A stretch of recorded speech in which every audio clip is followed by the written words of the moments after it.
never going to කවදාවත් වෙන්නේ නැහැ කියන අර්ථය. be going to කියන එකෙන් අපි පාවිච්චි කරන්නේ කරන්න යනවා කියන එකනේ. යමක් කරන්න යනවා කියන අර්ථය තමයි be going to කියන එක අදහස් වෙන්නේ. මේ be going to කියන එකත් එක්ක never going to ආවන් පස්සේ අපි ඒක පාවිච්චි කරන්නේ මේ අනාගත කාලය අදහස් කරන්නේ කරන්නේ නැහැ කියන. ඒ කියන්නේ කවදාවත් ඒක වෙන්නේ නැහැ කරන්නේ නැහැ කියන අර්ථය. I am going to eat. මම කන්නයි යන්නේ කියන එක තමයි ඒකෙන් අදහස් වෙන්නේ. They are going to get married. ඔවුන් කසාද බඳින්නයි යන්නේ. They are going to get married. ඔවුන් කසාද බඳින්නයි යන්නේ. එතකොට දැන් අපි බලමු මේ never going to කියන එකත් එක්ක කොහොමද අපි වාක්‍ය හදන්නේ කියලා. ඇය කවදාවත් ඔහුව බඳින්නේ නැහැ.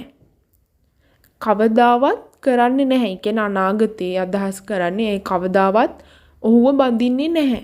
දැන් මේක වාක්‍ය දෙකකට කැඩුවොත් කවදාවත් නැහැ කියන එක වෙන වාක්‍යයක්.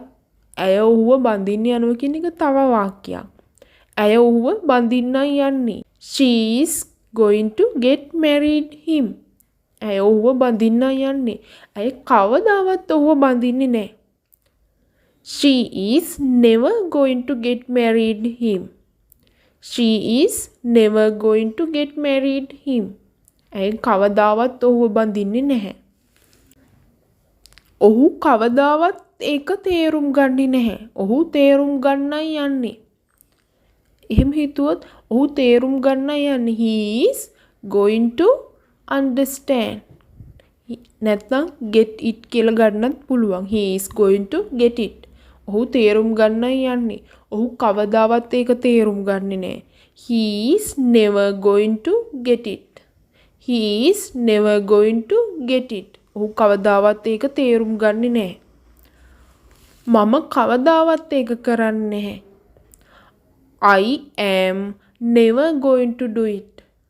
I am never going to do it. මම කවදාවත් ඒක කරන්නේ නැහැ. ඔයා කවදාවත් මෙහෙ එන්නේ නැහැ. අනාගතය අදහස් කරන්නේ කවදාවත් ඔයා මෙහෙ එන්නේ නැහැ. You are never going to come here. You are never going to come here. ඔයා කවදාවත් තාත්තා කෙනෙක් වෙන්නේ නැහැ. තාත්තා කෙනෙක් වෙනවා. Be a father. තාත්තා කෙනෙක් වෙනවා. ඔයා කවදාවත් තාත්තා කෙනෙක් වෙන්නේ නැහැ. You are never going to be a father. You are never going to be a father. ඔයා කවදාවත් තාත්තා කෙනෙක් වෙන්නේ නැහැ. ඔවුන් කවදාවත් ඒක දිනන්නේ නැහැ.